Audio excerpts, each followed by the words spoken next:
فجأة أعلن المخرج محمد سامي على صفحته على الفيسبوك اعتزال الإخراج التلفزيوني، وبكده هيكون إيش آخر مسلسل نشوفه لمحمد سامي. دكتور فرانكنشتاين بينسحب من الساحة، بس سايب الوحش اللي خلقه حي وحر على الشاشات في كل بيت وبيكبر كمان. فتفتكروا محمد سامي انسحب قبل ما الوحش يدمره، ولا قدم كل اللي يقدر عليه ومفيش حاجة تانية ممكن يقدمها، ولا ممكن يكون اتحسد بعد نجاحه الكبير في أي مسلسل اسمه بيتكتب عليه، ولا في أسباب خفية إحنا ما نعرفهاش؟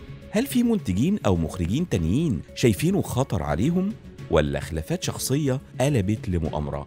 في ناس بتقول إن في جهات عليا ورا قرار اعتزال محمد سامي، وإن في توجيهات وتعليمات مشددة أجبرته يبعد عن الدراما بعد 15 سنة من إخراج وكتابة المسلسلات الدرامية. الخبر انتشر، وتامر حسني كتب رسالة دعم بعد قراره بالاعتزال وقال له: يا صاحبي أنا عارف إنك بتتعب وبتحط روحك في كل شغل بتعمله، وأي حد ناجح لازم يعدي بلحظات صعبة، بس أنا واثق إنك هترجع أقوى، لأن الموهبة الحقيقية عمرها ما بتموت. خد وقتك، راجع نفسك، بس ما تقفش، الدنيا يوم ليك ويوم عليك، وانت لسه عندك كتير تقدمه. كلام تامر فيه دعم كبير، وبيوضح ان الاعتزال ده ممكن يكون مؤقت، وان سامي ممكن يرجع في اي وقت. شايف ان محمد سامي فعلا هيبعد لفترة طويلة، ولا ممكن نشوفه راجع قريب؟ لحد دلوقتي مفيش أي تصريح رسمي بيأكد إن قرار رئيس الوزراء ليه علاقة مباشرة بإيقاف محمد سامي، لكن في تكهنات وانتقادات على السوشيال ميديا بتربط بين الحاجتين. في ناس شايفة إن الإيقاف ممكن يكون بسبب شكاوى متكررة من أسلوبه في التعامل مع الفنانين، أو بسبب مشاكل إنتاجية، وفي ناس تانية بتقول إن في توجه عام لتنظيم الوسط الفني بشكل أكبر، وده ممكن يكون ليه علاقة بقرارات حكومية معينة. السؤال المهم هنا، هو الإيقاف قرار فني بس، ولا وراه ضغوط من جهات معينة؟ ولو في ضغوط، هو السبب هو أسلوبه، ولا في حاجة أكبر من كده؟ في أقاويل بتقول إن مسلسلات محمد سامي سبب نشر البلطجة وانحدار الذوق العام. معقولة ممكن يكون المسلسلات سبب في دمار المجتمع؟ انت شايف إن القرار سببه فني بحت، ولا ممكن يكون ليه أبعاد تانية؟ في عالم محمد سامي دايما في خلطة سحرية جاهزة ونجاحها مضمون. ايه هي مكونات خلطة محمد سامي؟ هي معادلة بسيطة بس مضمونة: بطل أو بطلة من عالم غامض أو مثير للجدل، راقصة، بلطجي، تاجر مخدرات، مجرم أو نص مجرم.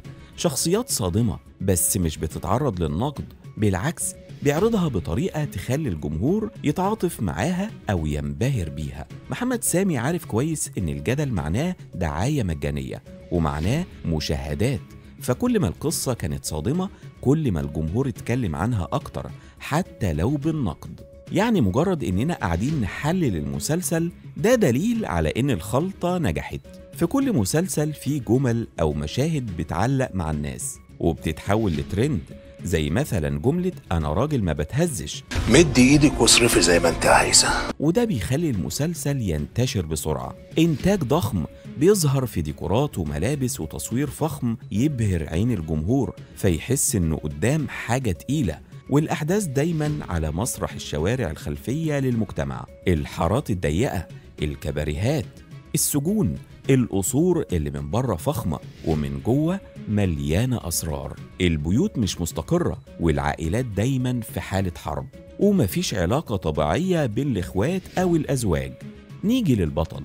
في الأسطورة محمد رمضان بلطجي بس مظلوم، في البرنس ضحية بس بقى قاسي ودموي لما خد حقه، في جعفر العمدة راجل أعمال بأخلاق الشارع، وفي إيش تاجر مخدرات بقى فتى أحلام الستات.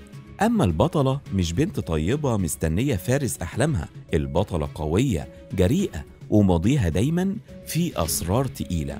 ممكن تكون ضحية بس برضه مش بريئة، وفي وسط العالم ده الفلوس والسلطة هما الأساس. الجو كله مؤامرات، وأقرب الناس ليك ممكن يخونك في لحظة. في مسلسل إش محمد سامي ما خرجش عن مكونات خلطته، يقدم تاجر المخدرات على إنه راجل قوي وعنده مبادئ، ويقدم قصة حياة الراقصة على إنها قصة كفاح مثيرة. بس الجديد إنه قدم أكتر شخصية مؤثرة في دراما رمضان 2025، فتى أحلام النساء ومحطم قلوب العذارى رجب الجريتلي. يطلع مين رجب الجريتلي؟ وليه كل الستات حبته؟ رجب الجريتلي تاجر مخدرات، بس أول مرة نشوف مجرم جنتلمان. محمد سامي عمل منه فتى أحلام الستات وخصوصا البنات المراهقات، لدرجة إنهم كتبوا على السوشيال ميديا نفسي في رجب الجريتلي في حياتي. ليه؟ لأنه بيجمع كل الصفات اللي الست تتمناها في الراجل، جدع وراجل بمعنى الكلمة، شخصية قوية وليه هيبة وبيحمي مراته، رومانسي وعاطفي بيخاف على مراته وبيحبها واهتمامه بيها غير مشروط، بيغير عليها بس من غير ما يخنقها، كريم معاها لأقصى درجة، متقبلها بكل ماضيها ويغفر ليها أي حاجة في ماضيها عادي، وتجوزها قدام كل الناس من غير ذرة تردد ومن غير ما يتكسف منها، بيحترم أهلها ويساعدها تكمل تعليمها. هو صحيح أصلع وصوته تخين، بس شخصيته خلت البنات تشوفه أحلى من توم كروز، مثالي قوي، والستات مستنين في كل حلقة يغلط غلطة بس بيخيب ظنهم. رجب اتحول لظاهرة صحيح مثالية قوي ومش واقعية، بس ده ما يمنعش انه فعلا بقى بطل الأحلام للستات. بس المشهد اللي خلاه أسطورة لما رجب فتح الخزنة لمراته وقال لها مدي ايدك واصرفي زي ما انت عايزة. احنا خلاص وقعنا في حبه قبل مشهد الخزنة بكتير، بس المشهد ده بالذات ماستر سين، بيحط اللمسة النهائية لشخصية رجب المثالية. مشهد أقوى من أي كلمة حب.